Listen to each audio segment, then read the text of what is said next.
Go. Hello, my friend. Do you want to make your own delicious coffee at home? All you need is just this manual coffee grinder and coffee bean. I have my own way of making my coffee.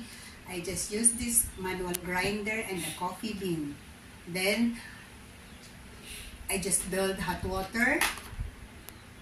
Ilagay ko lang dito, ibabad ko ng 5 minutes. After 5 minutes, salain ko siya nito using this filter. And then sometimes is just drink the filtered coffee. Sometimes naman nilalagyan ko siya ng milk for a coffee latte.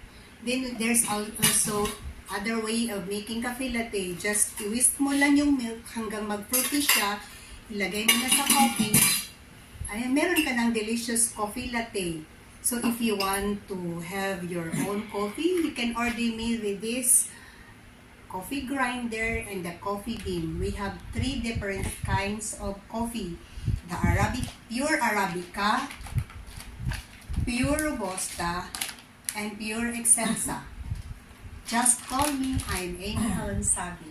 Bye!